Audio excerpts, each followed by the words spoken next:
जलसंपदा विभागावर बोलण्यासाठी मी उभा आहे। अध्यक्ष महोदय, सन्माननीय मुख्यमंत्री साहेब या ठिकाणी आहेत। मराठवाड्याचा दुष्काळमुक्त करण्यासाठी मुख्यमंत्री महोदयांचा महत्वाकांक्षी प्रकल्प नदी जोड प्रकल्प सुरुवातीला हा 167 टीएमसीचा होता। आताच्या अर्थसंकल्पात आपण जाहीर केले की 54.70 टीएमसी प्रकल्पात पाणी एवढं मराठवाड्याला देणार। अध्यक्ष महोदय, माझी शासनाला एवढीच विनंती आहे, त्या 54.70 टीएमसी पैकी आमचे जे जिल्हे आहेत बीड, लातूर, धाराशिव या 3 जिल्ह्याचा हिस्सा ठरवण्यात यावा आणि जायकवाडीमधनं माजलगावमध्ये पाणी येऊ शकतं। तिथून कुंडलिका प्रकल्प, तांदुळवाडी प्रकल्प, तिथून मांजरा धरण आणि तेरणा धरणात पाणी येऊ शकतं।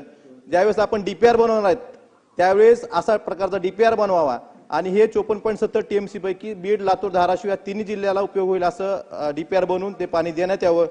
अध्यक्ष महोदय, आणि मला आपल्याला निदर्शन आणून द्यायचं की पार गोदावरीच्या बाबतीत फेब्रुवारी 14 मध्ये आपण डीपीआर बनवण्याचं काम चालू केलं होतं। त्याला 7 कोटी रुपयाची तरतूद होती, परंतु अद्यापर्यंत डीपीआर फायनल झालं नाही। 7 कोटीचं काम 52 कोटीवर गेलं, पण त्याचा डीपीआर फायनल झाला नाही। त्या पद्धतीचा आपण जो आता 54.70 टीएमसी डीपीआर बनवतो त्याला विहित कालमर्यादा घालून दिली पाहिजे आणि ते पाणी मराठवाड्यातील प्रत्येक जिल्ह्याला मिळेल आणि विशेषतः लातूर, बीड, धाराशिवला मिळेल यासाठी आपण प्रयत्न केले पाहिजे।